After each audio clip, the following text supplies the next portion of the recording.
Hello friends, તો આજે આપણે બનાવીશું મેથી અને દૂધીના મૂઠિયા. તે તમે બાળકોના લંચ બોક્સમાં કે પછી સવારના નાસ્તામાં પણ બનાવી શકો. તે એકદમ ઓછા તેલમાં બનીને તૈયાર થઈ જશે. તો ચાલો તેને બનાવી લઈએ. તેની માટે મેં અહીંયા 1.5 વાટકી જેટલો ઘઉંનો લોટ લીધો છે. 1 વાટકી દૂધી લીધી છે, તેને મેં છીણી લીધી છે.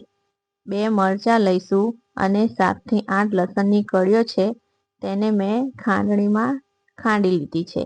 પછી ખાંડ લઈશું અને 1 લીંબુ લઈશું. 3 ચમચી ચણાનો લોટ લઈશું અને અડધી વાટકી બાજરીનો લોટ છે અને 1 વાટકીથી થોડી વધારે મેથી લઈશું.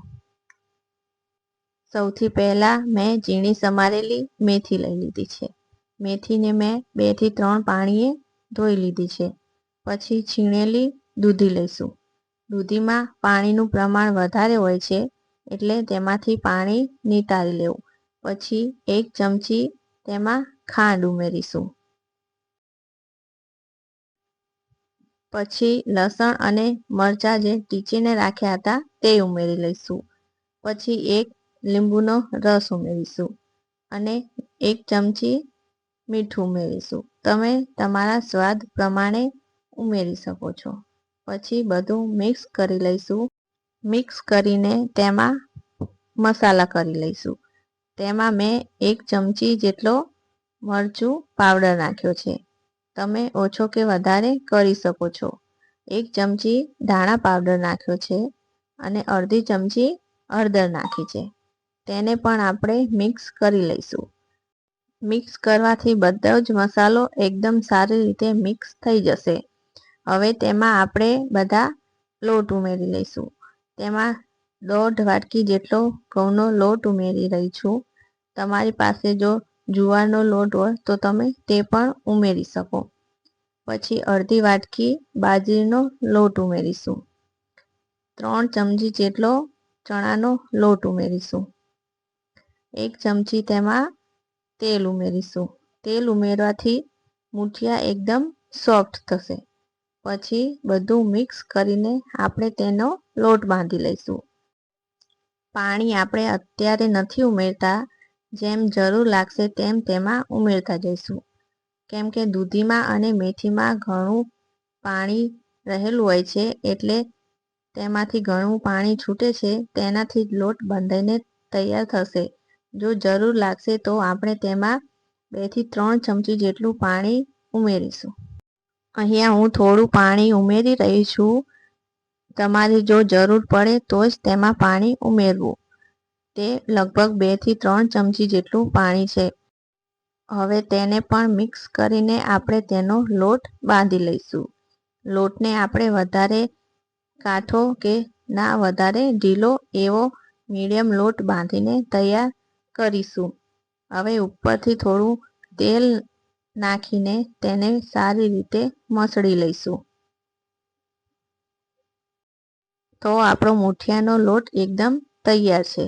તો તેના મૂઠિયા બનાવી લઈશું.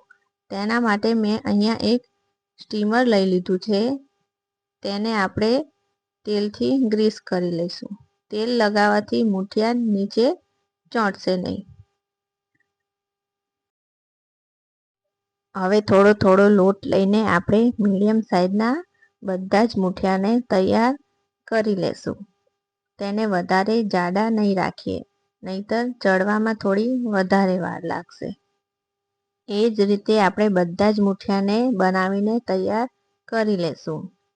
ત્યાર પછી મેં અહીંયા 2 થી 3 ગ્લાસ જેટલું પાણી ગરમ કરવા મૂકી રાખ્યું હતું. તેના ઉપર આપણે સ્ટીમર મૂકીને તેને બાફી લઈશું. 5 મિનિટ ફૂલ ગેસમાં અને 10 મિનિટ મીડિયમ ગેસમાં તેને બાફી લઈશું. 15 મિનિટ જેવું થઈ ગયું છે. હવે મૂઠિયાને આપણે જોઈ લઈએ તો એકદમ સરસ બફાઈને તૈયાર છે. તો હવે તેને બહાર કાઢીને આપણે 5-1 મિનિટ જેટલું ઠંડા થવા દઈશું. મૂઠિયાને આપણે એકદમ ઠંડા થવા દઈશું, પછી તેને કાપીશું. જો ગરમમાં તમે કાપશો તો મૂઠિયા ભાંગી જશે. તો આ રીતે બધા જ એક જ સાઈડમાં આપણે કાપીને તૈયાર કરીશું. બધા જ મૂઠિયાને મેં આ રીતે કાપી લીધા છે. તો હવે તેનો વઘાર કરી લઈએ. તેના માટે મેં અહીંયા એક કઢાઈ લઈ લીધી છે. તેમાં 2 થી 3 પરી જેટલું તેલ ઉમેરીશું. તેલ ગરમ થઈ જાય પછી તેમાં 1 ચમચી રાઈ ઉમેરીશું. પછી 1 ચમચી તલ ઉમેરીશું. મૂઠિયામાં રાઈ અને તલનું પ્રમાણ થોડું વધારે હોય તો સરસ લાગશે. પછી થોડા લીમડાના પાન ઉમેરીશું અને પછી બધા જ મૂઠિયા એડ કરી લઈશું. તેને હલકા હાથેથી જ મિક્સ કરીશું, નહીંતર મૂઠિયા તૂટી જશે. પછી ઉપરથી થોડા ઝીણા સમારેલા ધાણા ઉમેરી દઈશું. તો તૈયાર છે આપણા ગરમા ગરમ મૂઠિયા. તમે તેને સવારે નાસ્તામાં કે સાંજની નાની એવી ભૂખમાં પણ ખાઈ શકો છો. તમે બાળકોના લંચ બોક્સમાં પણ તેને બનાવી શકો છો.